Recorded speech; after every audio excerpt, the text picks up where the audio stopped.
Glória a Deus, a paz do Senhor, povo de Deus. É bom estarmos juntos esta noite adorando o Senhor. Uma noite que o Senhor tem preparado, reservado para nós, para juntos assim aprendermos um pouquinho mais da sua palavra. Já quero convidar você a fechar os seus olhos, se você puder. Se você não puder, se liga no trono da glória e vamos orar. Senhor Deus, muito obrigado. Muito obrigado, Senhor, por esse dia que o Senhor tem nos concedido. Oh Deus, já chegou a noite, logo iremos deitar, descansar, dormir. Mas antes, oh Pai, desta hora é o momento de estudarmos a Tua Palavra. Peço a Ti, Senhor Espírito Santo, que o Senhor possa conduzir esse estudo. O importante aqui, Senhor, que o cristiano desapareça e que o Senhor apareça. Aonde, oh Pai, alcançar a minha voz, que o Senhor possa, Senhor, fazer a obra, que o Senhor possa curar, que o Senhor possa salvar, libertar, porque é a Tua palavra, Senhor, que liberta, é a Sua palavra que cura, que salva. Então, Senhor, faça conforme lhe apraz. Apresenta o Teu povo, que eles possam, Senhor, estar com o coração aberto, com a mente aberta, para ouvir a Tua voz, em nome do Senhor Jesus. Amém. Glória a Deus, querido. Já quero convidar você a abrir a sua Bíblia no livro poético de Salmos, Salmos de número 24. Abra aí a sua Bíblia, Salmo de número 24. É um salmo de Davi, que tem sobre o título A Vinda do Rei da Glória. Hoje nós iremos estudar este salmo. Por que esse salmo foi escrito? Em qual ocasião esse salmo foi escrito? Vamos fazer também uma análise de versículo a versículo desses salmos, para nós podermos assim entender por que Davi escreveu, o que levou a Davi a escrever tão bela poesia. Amém? Salmos de número 24. Já pegou a sua caneta? Pegue a caneta, pegue um bloco. É importante você anotar as referências bíblicas, algumas curiosidades. Quem gosta de pregar, né, uma boa oportunidade de pegar aí um papel e fazer algumas anotações desse salmo, que é lindo, que é glorioso, salmo que tem realmente a presença de Deus, como todos os outros salmos. Amém? Vamos ler? Diz assim o texto da Sagrada Escritura: Ao Senhor pertence a terra e tudo o que nela se contém, o mundo e os que nele habitam. Fundou a ele sobre os mares e sobre as correntes a estabeleceu. Quem subirá ao monte do Senhor? Quem há de permanecer no seu santo lugar? O que é limpo de mão e puro de coração, o que não entrega a sua alma à falsidade, nem jura dolosamente. Este obterá do Senhor a bênção e a justiça do Deus da sua salvação. Tal é a geração dos que os buscam, a face do Deus de Jacó. Levantai, ó porta, as vossas cabeças. Levantai-vos, ó portais eterno, para que entre o Rei da Glória.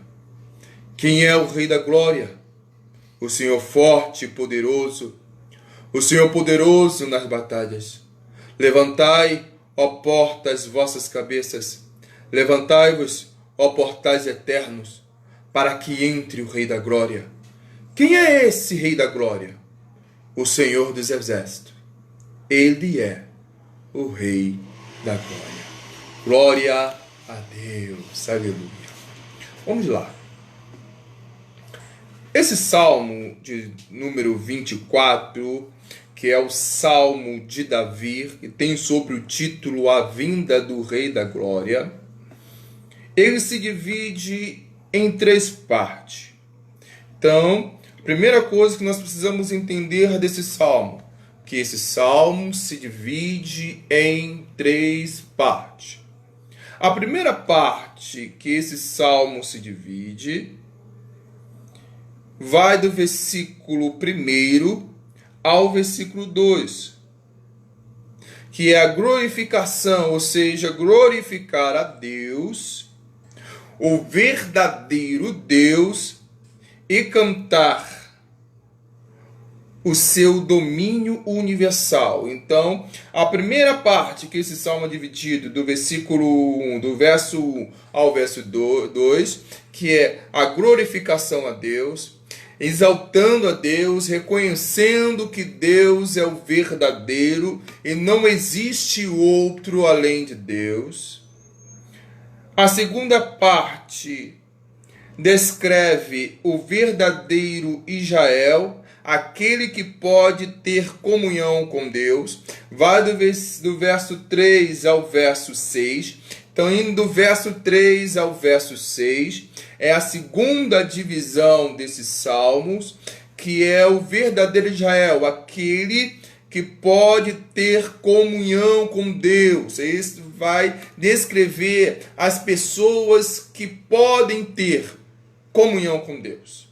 A terceira parte que esse salmo se divide é a subida do verdadeiro Redentor, aquele que abre as portas dos céus para a entrada dos seus eleitos.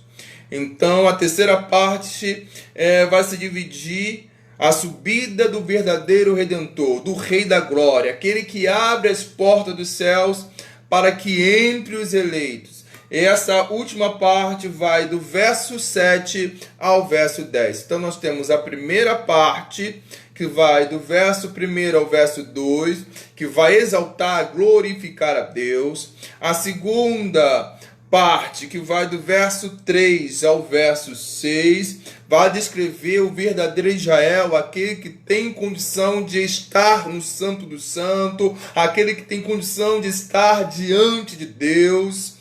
E a última parte, que é a terceira, vai descrever o verdadeiro Redentor, aquele que abriu as portas dos céus para a entrada dos eleitos, que vai do verso 7 ao verso 10. Muito bem, já entendemos as 3 divisões destes salmos. Agora vamos conversar um pouco sobre cada um dos versículos.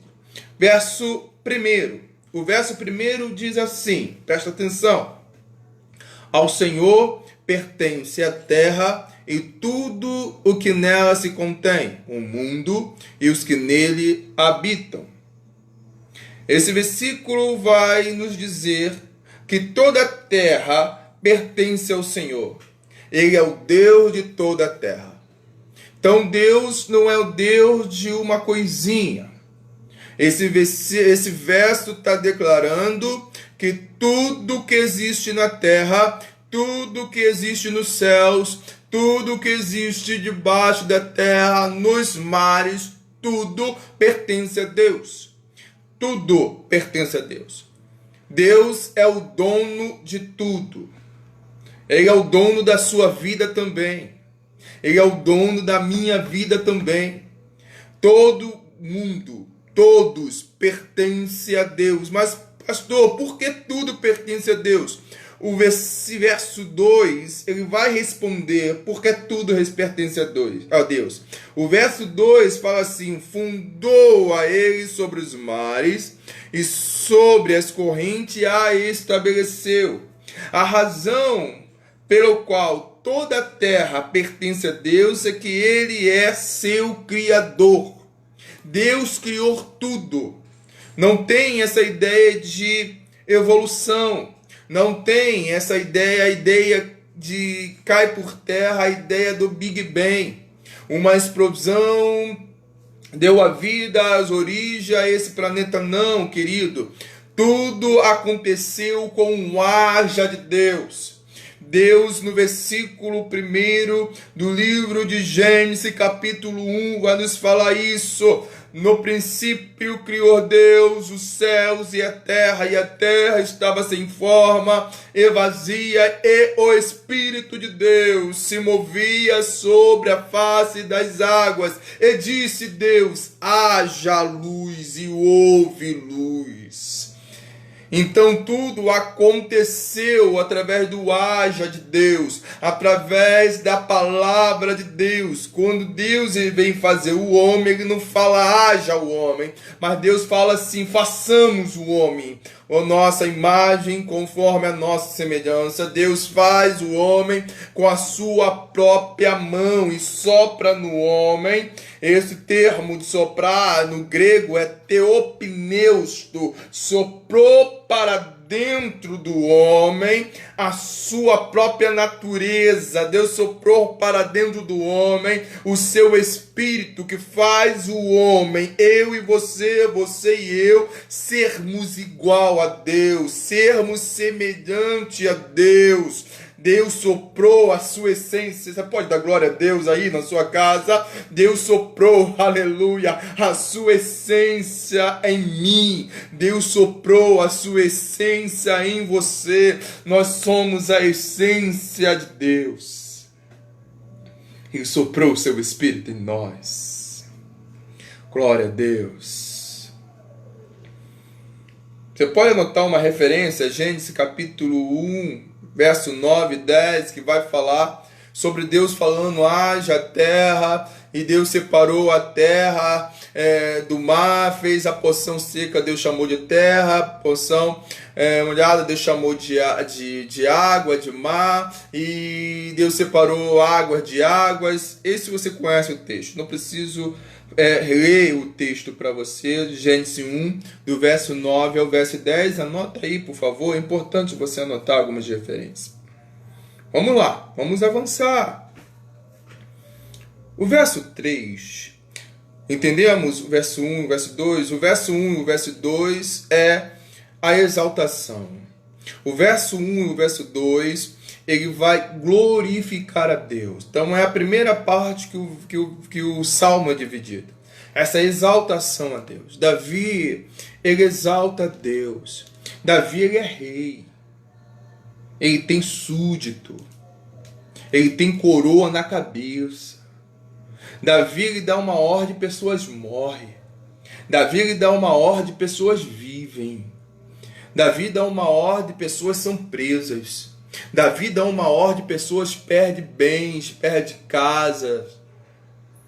Davi fala para um ficar parado, e esse fica parado. Davi fala para um andar, e esse anda.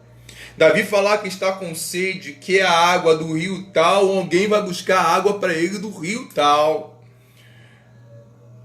Mas nesse momento, Davi reconhece que ele não é nada.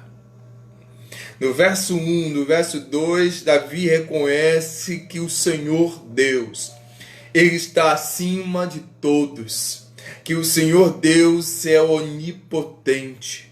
Ele é o Criador, ele é o dono de tudo. Davi está falando para todos aqueles que irão ouvir esta poesia, para todos que irão ouvir esta canção, que o Senhor é dono de tudo, que o Senhor é o dono da sua vida. Vamos para o verso 3. O verso 3 diz assim: quem subirá ao monte do Senhor? A primeira pergunta. Quem há de permanecer no seu santo lugar? A segunda pergunta. Eu vou repetir a primeira pergunta. Quem subirá ao monte do Senhor? A segunda pergunta. Quem há de permanecer no seu santo lugar? Nós temos que entender por que esse salmo foi escrito.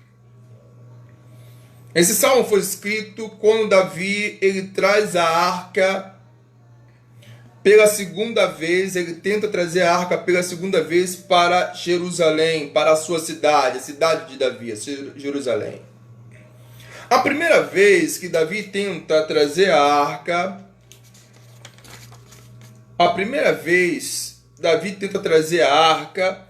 um homem morre.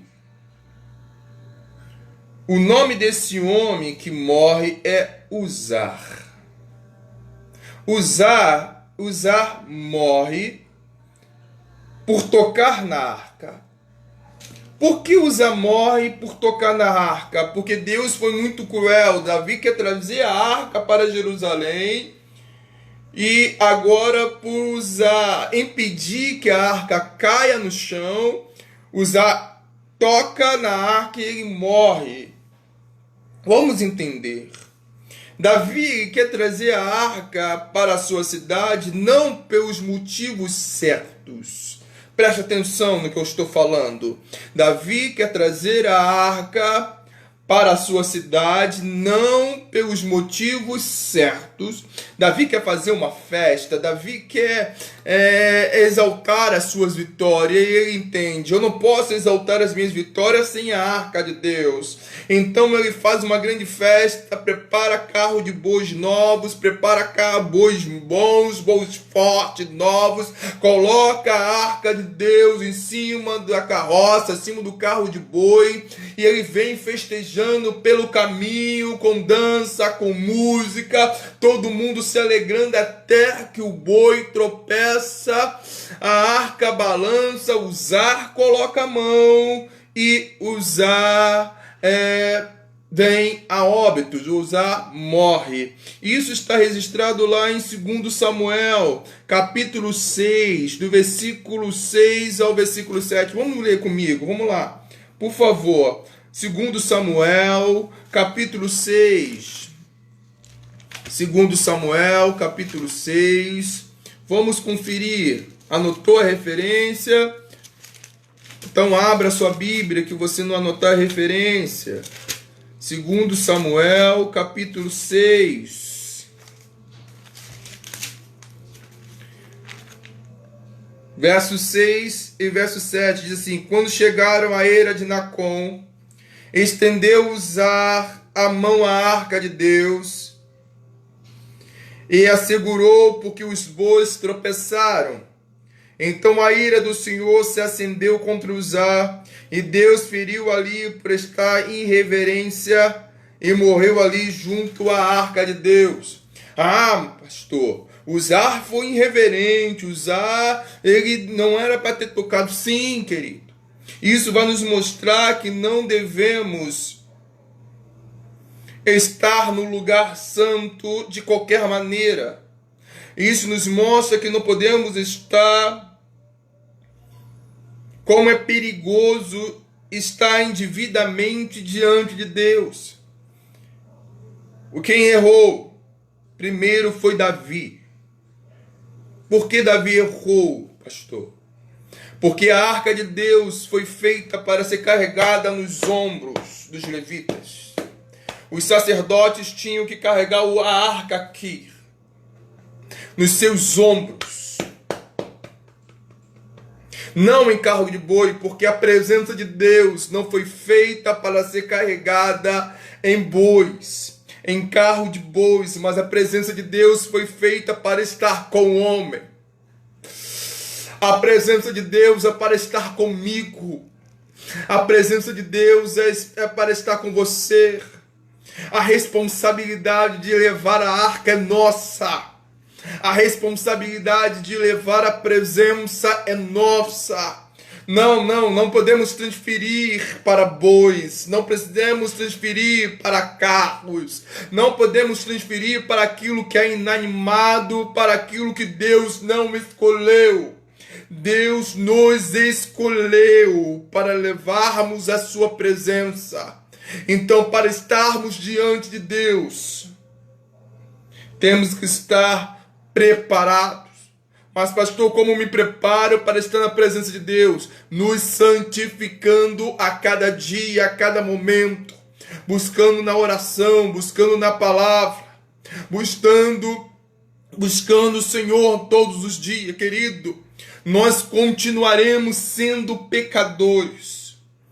Uma auréola não vai estar na nossa cabeça. Seremos humanos enquanto o Senhor não buscar a sua igreja.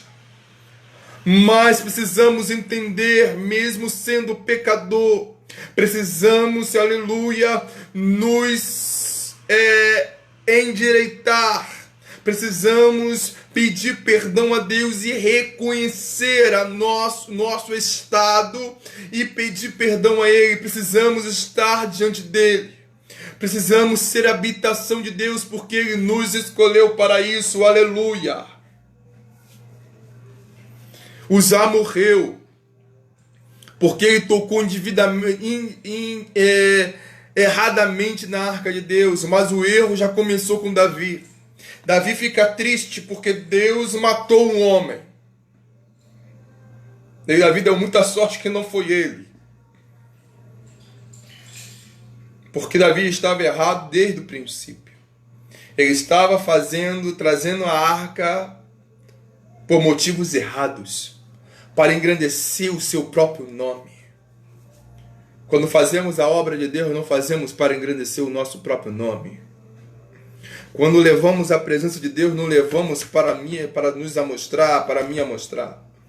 Eu prego melhor, eu ensino melhor, eu canto melhor. O meu dom é melhor do que o seu. Na casa de Deus, quem tem que aparecer é o Senhor. É a glória dele que tem que aparecer. Importa que eu diminua e que ele apareça. Não importa que o dono da casa seja glorificado. O importante é que o dono de tudo, o rei do universo, apareça. Que o meu nome não estiver lá, eu vou ficar chateado, eu não vou mais para a igreja. Que não colocar o meu nome, eu não... Querido, não é o seu nome que tem que aparecer. Mas o nome que tem que aparecer é aquele que morreu na cruz, que ao terceiro dia ressuscitou, que escreveu o nosso nome no livro da vida. Aleluia, é o nome dele, que nesse momento está sendo exaltado por anjos nos céus. E nós aqui na terra hoje estamos exaltando o nome dele também. Preste atenção nisso. Se aproximar de Deus exige um esforço tremendo. Se aproximar de Deus exige um esforço tremendo. Eu vejo as pessoas hoje banalizando a presença de Deus. Banalizando. Tratando a presença de Deus, tratando Deus de qualquer maneira. Esquece que para estar diante de Deus exige um esforço. Você lembra que o Senhor fala que os céus é tomada a força? Que o céu é tomada a força, Ele está falando para mim que exige esforço meu. Eu tenho que me esforçar todos os dias. O esforço aqui não é briga. Eu tenho que brigar com meu irmão, eu tenho que brigar com o irmão A, com o irmão B. Não. O esforço aqui é eu me esforçar todos os dias para estar na presença dele, estar diante dele, porque todos os dias somos tentados, todos os dias o inimigo se levanta contra nós, todos os dias o inimigo tenta acabar conosco, acabar com o dom de Deus em nós. Todos os dias o mundo tenta acabar com o brilho do Espírito Santo que está em nós. Por isso que o Senhor fala que o céu é tomada a força, e por isso que eu preciso me esforçar todos os dias para estar diante de Deus. Uma questão de se aproximar, mas também permanecer vivo na presença de Deus. Agora mudou, né? Agora eu me esforço para estar, mas não é só me esforçar para estar. Eu tenho que permanecer vivo diante de Deus. Preciso permanecer vivo, porque somente aquilo que Deus aceita, a adoração. Somente aquele que Deus aceita. Somente aquele que Deus olha e fala, esse tem condição de estar diante de mim, permanece vivo. Você vê a misericórdia de Deus diante de Jacó, lá no vale de Jaboque. Jacó estava no vale do Jaboque e o Senhor apareceu para ele ali e luta com Deus. Jacó não tinha condição nenhuma, mas pela misericórdia de Deus, Deus abençoou Jacó e Jacó permaneceu vivo. Você vê Isaías. Isaías vai no templo arrasado, acabado, Isaías capítulo 6. E Isaías começa a ver a Deus. Isaías fala assim: agora eu estou perdido, eu vou perecer. Porque Isaías sabe que é um esforço muito grande para estar na presença de Deus. E não é só um esforço estar na presença de Deus, mas você tem que permanecer vivo. Estar na presença de Deus e permanecer vivo. E daí fala: eu estou na presença de Deus, agora eu vou morrer, porque eu sei que eu não tenho condição de estar na presença de Deus. Eu não tenho condição de permanecer vivo na presença de Deus, porque eu sou pecador e habito no meio de um povo de impuros lábios. Quando Isaías fala isso, o Senhor vem e purifica Isaías. Pastor, qual é a condição para eu permanecer vivo na presença de Deus? É reconhecer a sua natureza pecaminosa. É reconhecer que você precisa de Deus. É reconhecer que o Criador é o dono da sua vida. É reconhecer, como Isaías falou: eu sou pecador, Senhor. Não sou digno da sua presença. Mas, por favor, cobre-me com a tua misericórdia e com a sua graça. Vamos continuar? Verso 4. Verso 4 é a resposta, do verso 3. O verso 4 vai falar assim, presta atenção. O que é limpo de mãos e puro de coração, que não entrega a sua alma à falsidade, nem jura dolosamente. O que é limpo de mão e puro de coração, que não entrega a sua alma à falsidade, nem jura dolosamente. Então é fácil, Então é só você chegar ali na pia, pegar o sabãozinho, lavou a mão, eu tô puro de mão, lavei a mão, minha mão tá limpa. E puro de coração, você ter um coração bom, não é um coração doador, que não faz mal para ninguém. E também você não faz o falso juramento, Você não faz aquelas falsas promessas, não é isso? Não é isso. Limpo de mão. Limpo de mão representa aqui o corpo todo. Eu tenho que estar com o meu corpo todo purificado. Uma doutrina má fala que Deus só quer o coração. Não, querido. Deus quer o seu corpo todo. Porque quando ele levar para o céu, ele não vai levar para o céu o seu coração. Ele vai levar você por inteiro. Ele não vai levar para o céu somente o coração. Ele vai nos levar inteiros para os céus. Por isso que o arrebatamento é o corpo todo. O corpo vai ser transformado em um corpo incorruptível. Aquele corpo que não vai pecar mais.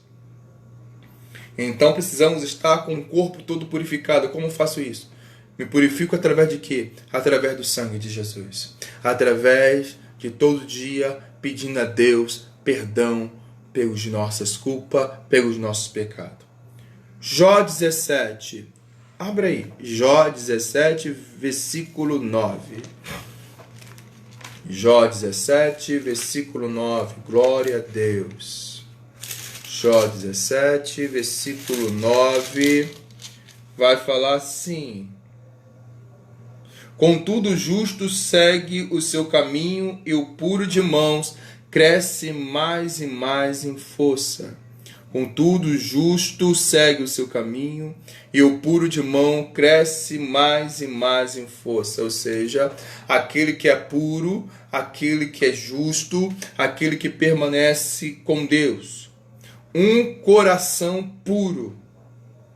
Não apenas devemos nos precaver contra atos pecaminosos. Devemos guardar o nosso coração para sermos puros diante de Deus. Queridos, esse é um ponto muito importante. Porque o Senhor Jesus, ele fala que tudo procede do coração. A boca fala que o coração está cheio.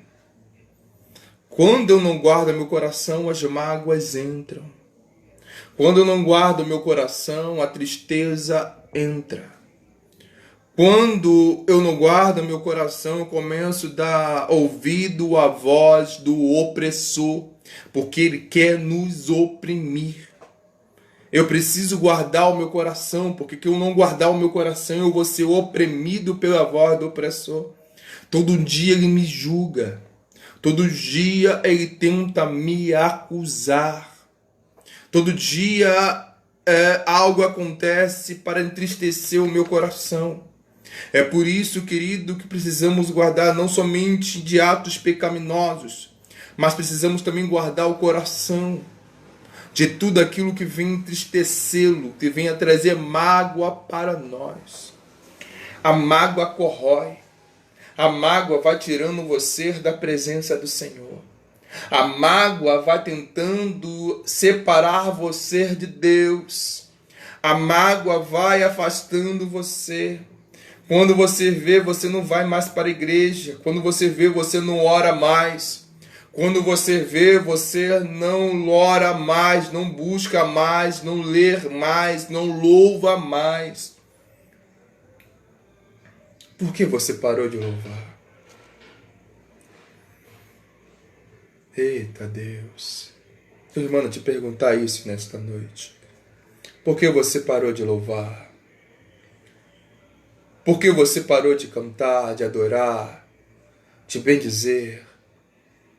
Por quê?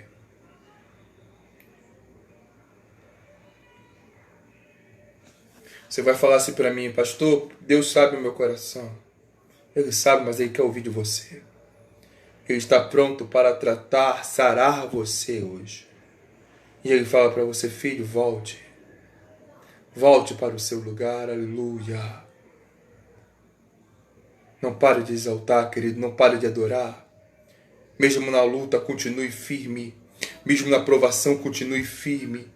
Mesmo sendo zombado, escarnecido, julgado, não compreendido, persevere, porque o Senhor te compreende, o Senhor te conhece. Glória a Deus.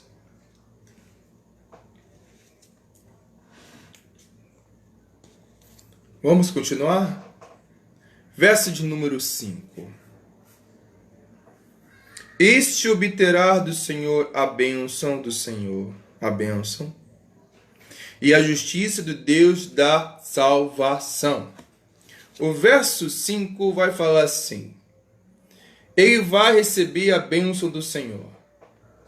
Poxa, agora é legal, né, pastor? Vou receber a bênção. Esse aqui que permanece na presença, aquele que permanece caminhando, aquele que reconhece Deus, vai receber a bênção. Estou pronto, Senhor, para receber as suas bênçãos. Calma aí, calma.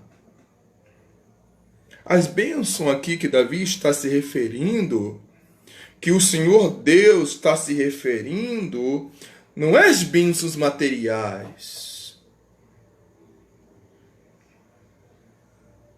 E quando vez que nós lemos as bênçãos na Bíblia, a primeira coisa que vem na nossa mente é as bênçãos materiais. Porque nossa vida é tão corrida, né? Tanta luta, tanta dificuldade, né? Passamos por um momento de provações, de escassez até financeiro, enfermidades, dor e tristeza.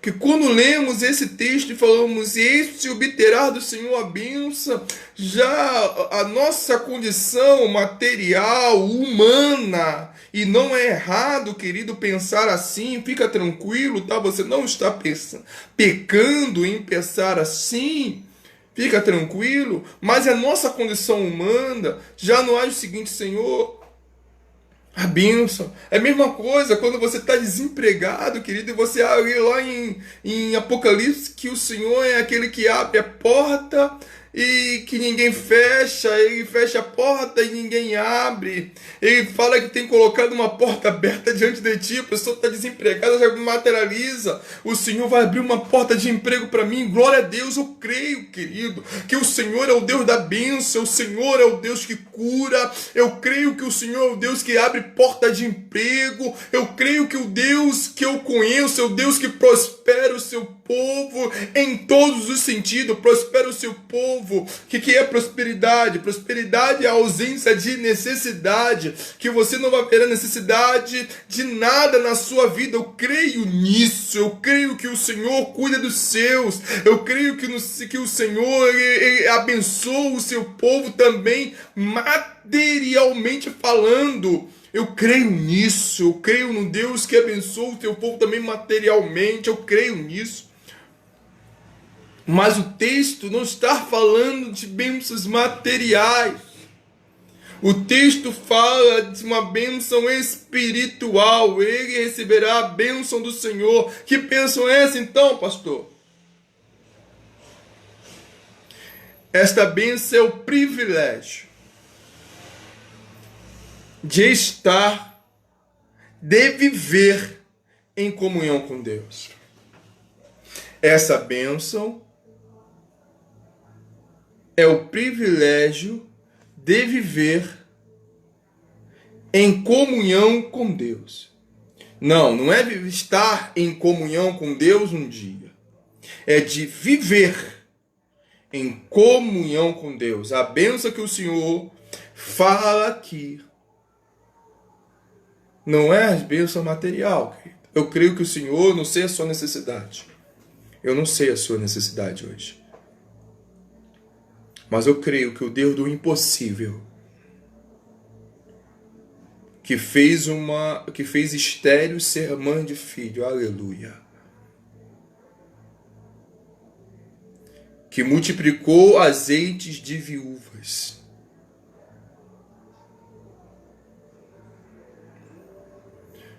Deus que trouxe mortos à vida, o Deus que trouxe cura ao seu povo.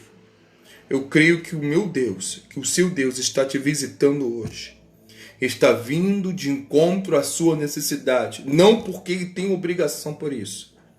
Não porque ele viu em você mais fé do que o outro. Não porque ele achou os seus olhos bonitos e seu sorriso bonito. Não. Ele faz isso porque ele te ama.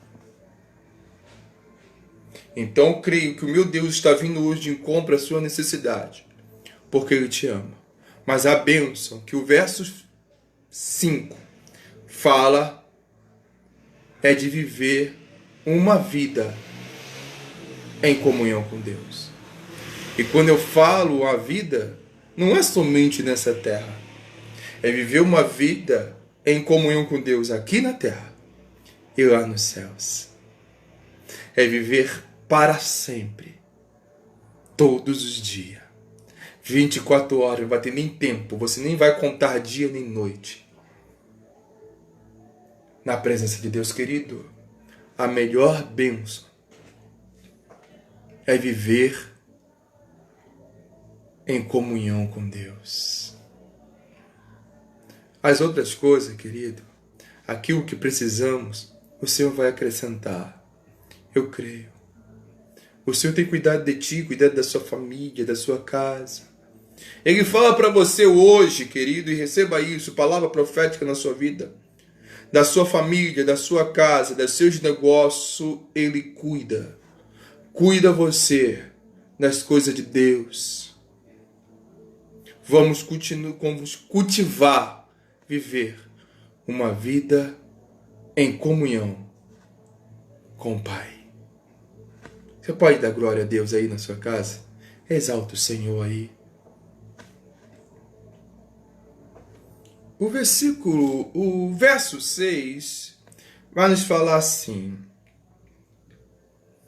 tal é a geração dos que o buscam a face do Deus de Jacó. Preste atenção aqui. Esta é a geração daqueles que o buscam. O verbo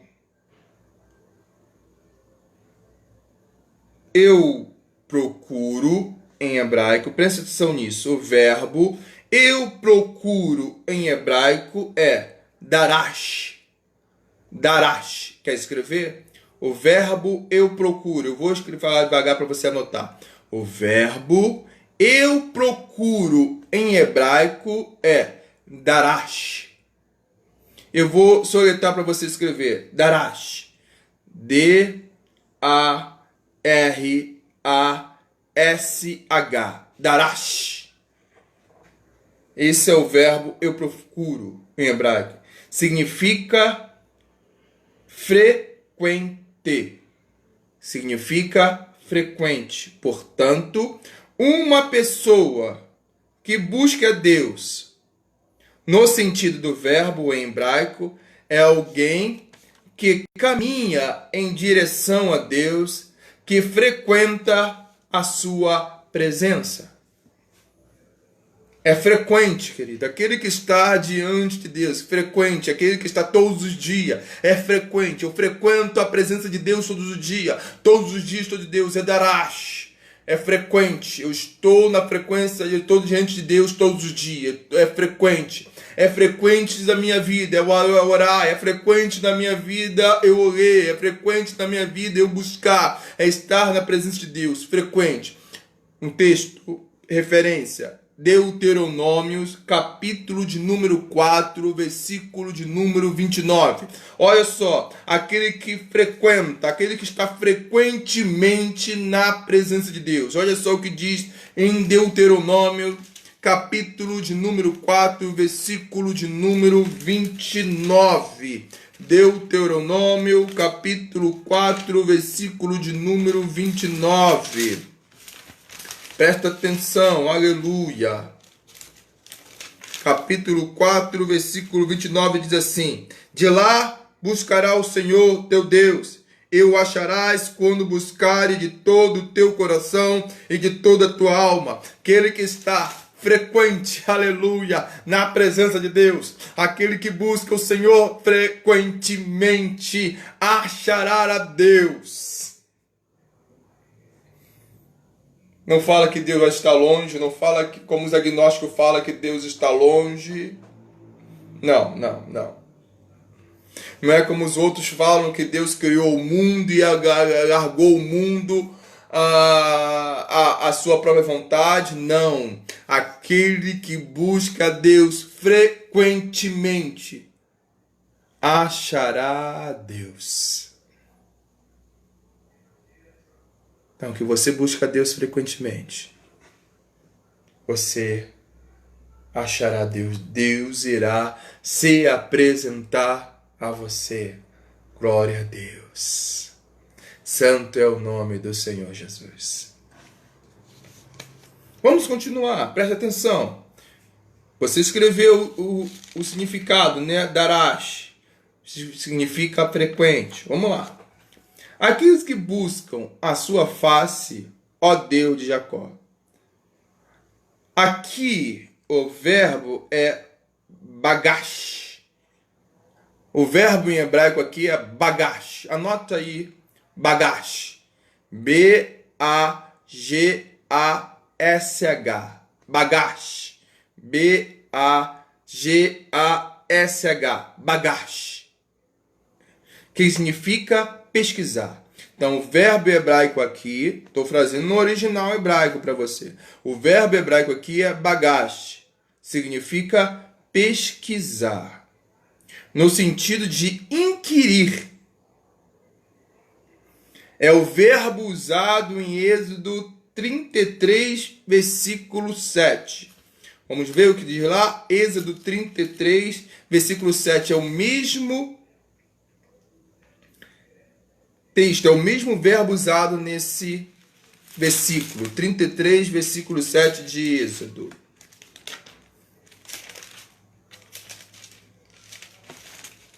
Êxodo 33, versículo 7 diz assim: Ora, Moisés costumava tomar a tenda e armá-la para si fora, bem longe do arraial, e chamava a tenda da congregação todo aquele que buscava o Senhor, e saía a tenda da congregação que estava do arraial. Então, todos aqueles que buscavam o Senhor saía a tenda da congregação. Ou seja, esse verbo aqui é bagash, significa pesquisar ou inquirir. Pesquisar aqui significa buscar uma comunhão íntima com Deus. Então, bagash aqui, esse pesquisar, inquirir, quer dizer o seguinte: é buscar uma comunhão íntima de Deus. Será que estamos buscando essa comunhão íntima com Deus? Eu vou deixar um ponto de interrogação aí. Eu acho, assim, a palavra de Deus ela é tremenda, ela corta para os dois lados, né? É uma espada afiada de dois gumes.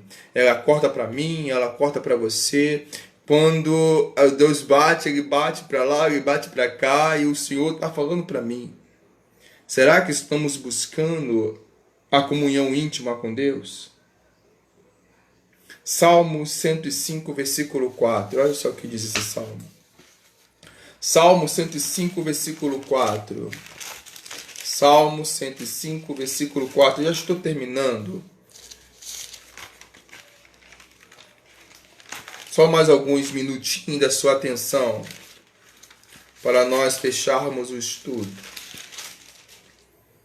Salmo 105, versículo 4 diz assim. Olha só o que diz o verso.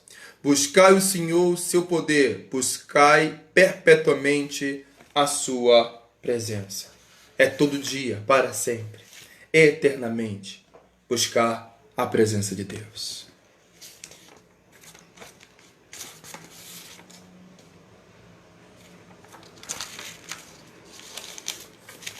Vamos para os últimos versículos?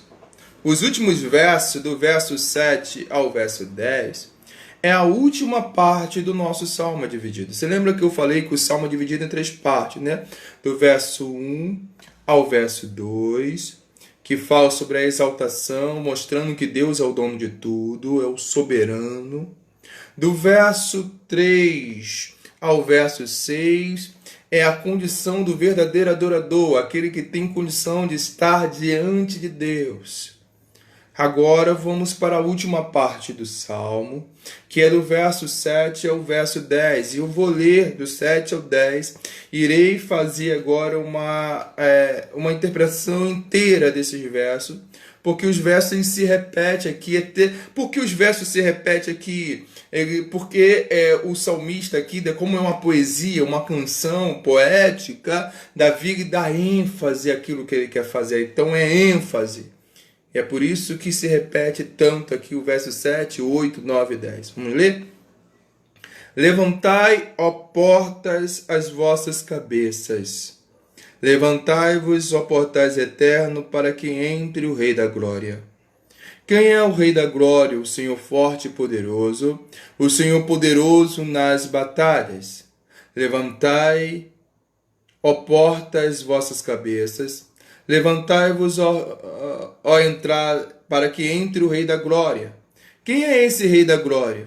O Senhor dos Exércitos, ele é o Rei da Glória. Essa última parte aí agora, você lembra que eu falei lá quando eu estava falando do verso 3, que Davi tentou trazer a arca de maneira errada, e esse salmo aqui vai retratar a segunda vez que Davi tenta trazer a arca. A primeira vez, Uzar morreu. Davi fica desesperado, deixa a arca na casa de Obed-edom. E a arca fica ali. E o tempo que a presença de Deus fica na casa de Obed-edom, Obed-edom prospera grandemente. E para prosperar grandemente, Davi fala assim: agora é a hora de eu trazer a arca para Jerusalém. E Davi prepara os levitas. Davi prepara os bois, os cordeiros para o sacrifício. Davi prepara os sacerdotes, Davi prepara o povo para pegar a arca da casa de Obed-edom para trazer para Jerusalém. Agora não tem carro de boi. Agora tem sacerdote com a arca no ombro. E vamos ler o que acontece lá em 1 Crônicas. Abra lá. 1 Crônicas, capítulo 15, versículo 25, até Crônicas, capítulo 16, versículo 6. Abra lá, 1 Crônicas, capítulo 15, versículo 25. 1 Crônicas, capítulo de número 15,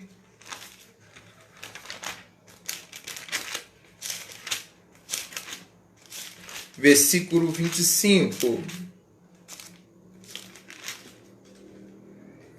Foram Davi e os anciões de Israel e os capitões de milhares para fazer subir com alegria a arca da aliança do Senhor da casa de Obed-edom. Tendo Deus ajudado os levitas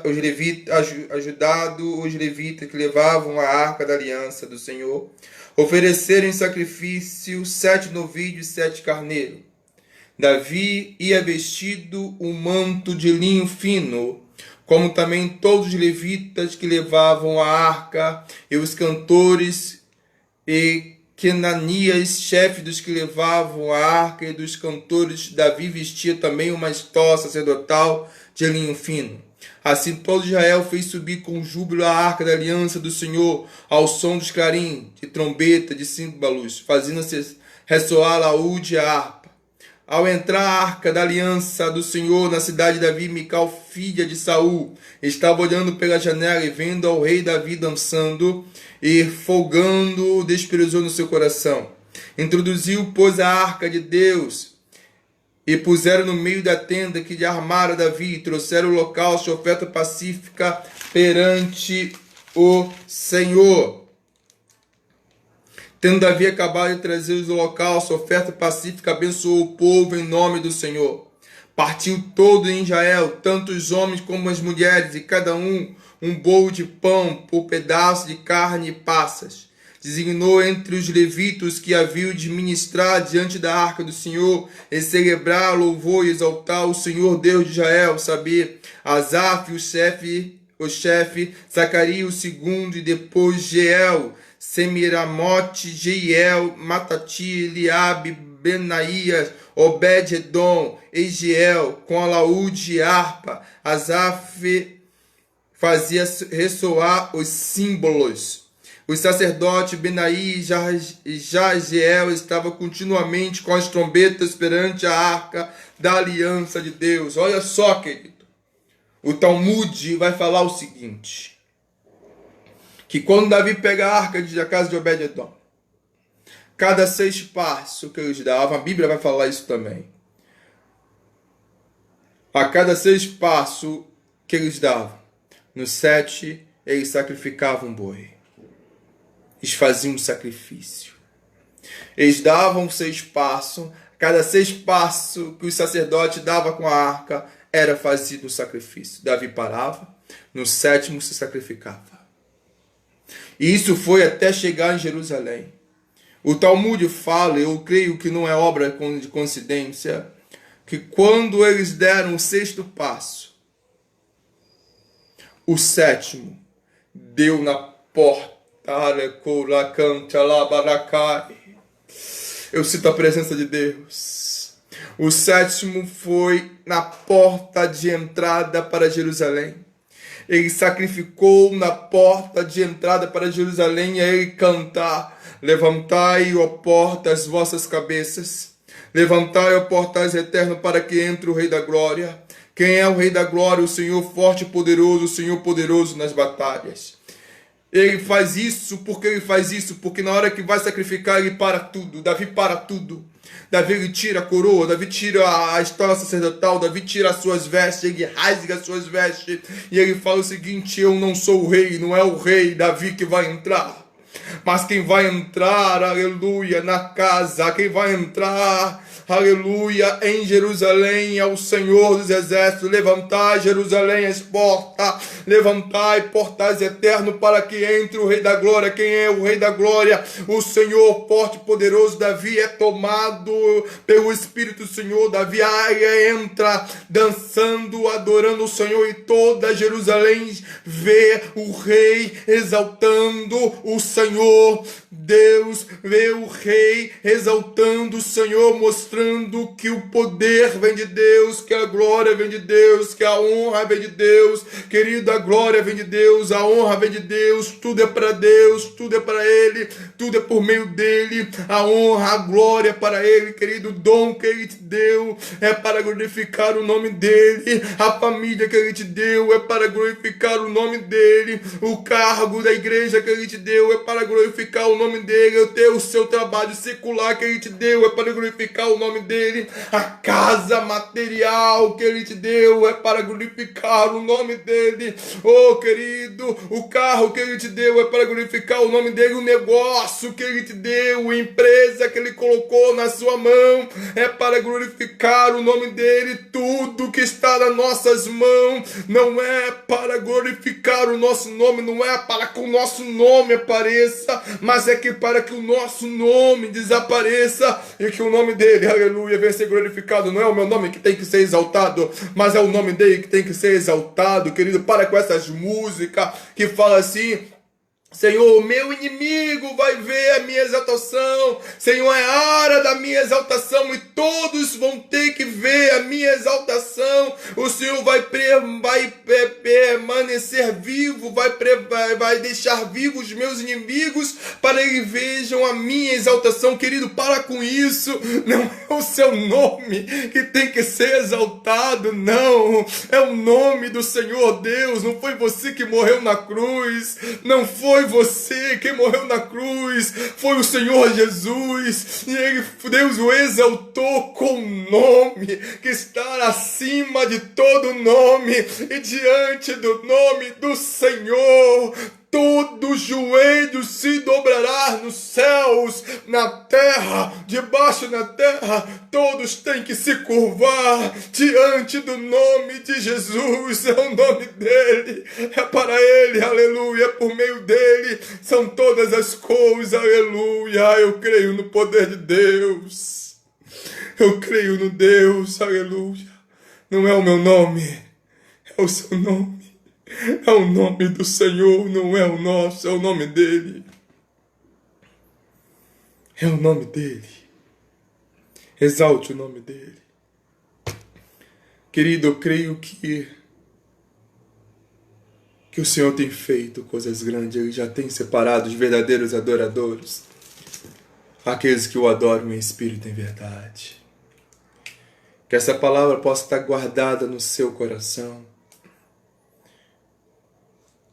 Eu creio que você me compreendeu, entendeu a mensagem do Senhor. Porque a mensagem de Deus precisa ser entendida. E glória a Deus, a mensagem do Senhor foi entendida. Que o Senhor possa ter misericórdia de nós. Que nós possamos nos esforçar para estar todos os dias com Deus. E permanecer vivo na presença dEle. Permanecer vivo é reconhecer que a nossa debilidade e que precisamos dEle todos os dias. Não somos autossuficientes, não vamos ser prepotentes. Precisamos de Deus todos os dias. Que o Senhor possa nos ajudar. Ore comigo para terminarmos esse estudo. Senhor Deus, muito obrigado pelo Teu poder, pela Tua graça, pela Tua verdade. Senhor, que o Senhor possa nos ajudar a dar glória ao Senhor, a honrar o Senhor. Que o Senhor possa nos ajudar a permanecermos santos diante de Ti. Que o Senhor possa nos ajudar, Senhor, a cada dia, a vivermos uma vida íntegra diante de Ti. Sabemos, ó Pai, que todos os dias o inimigo tenta nos acusar, acabar, ó Pai, com a nossa fé, com a nossa vida. Mas que a Sua presença, Senhor, possa ser uma continuidade em nossas vidas. Que o seu amor, que a sua presença, que a sua graça possa estar conosco. Nos dê uma noite abençoada, um final de semana abençoado, Senhor. Que o Senhor não voltar. Domingo estaremos juntos na sua casa. Muito obrigado por tudo. Amém. Amém, querido, que Deus possa nos abençoando. Uma linda noite para todos, cheia da presença de Deus.